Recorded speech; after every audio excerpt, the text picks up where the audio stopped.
So, ayun na nga, maaga akong mamalingke ngayon kasi magluluto ako ng maaga dahil 10:30, aakyat na kami sa classroom ng grade 2. Kasi ngayon ko in-schedule yung pasabog namin sa teacher ng aming mga anak. So, ayan, bale may pa-surprise kami para sa Teacher's Day. So, abangan na lang natin mamaya ang iba pang mga kaganapan.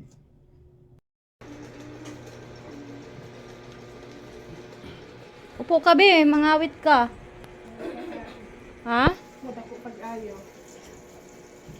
Sagda lang muda ko kay gwapa man. Problema muda ko tapos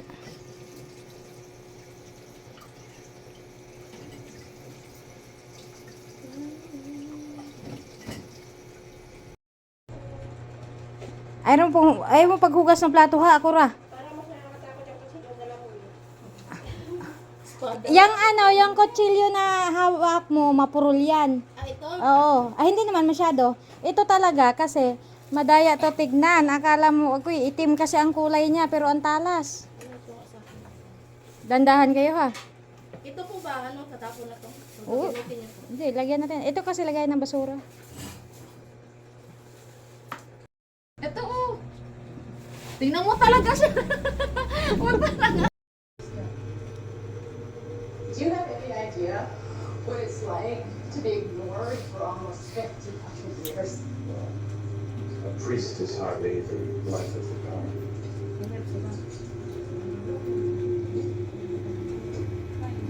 For once, I didn't want to be that person watching life pass them by.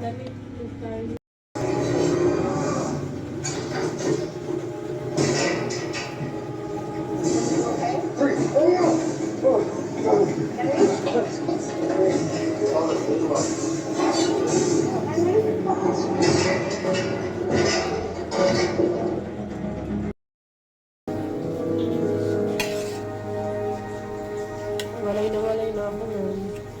Yan, nakakawala tayo.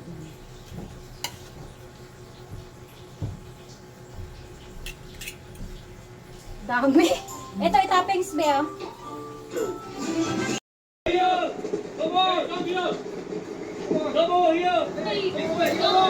This way. Come on. Oh, yeah. Okay lang ba lasa?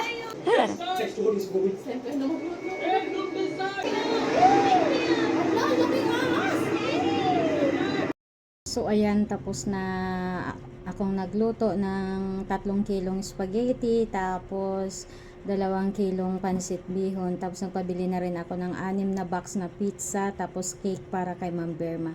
Tapos yung ibang parent, marami din silang dala. Kaya ayan, yan yung pasabog namin sa grade 2 Irish. Ayan, walang kaalam-alam si ma'am. Talagang kami yung kauna-unahang magpapasabog ngayon sa Teacher's Day. So abangan natin mamaya ang iba pang mga kaganapan.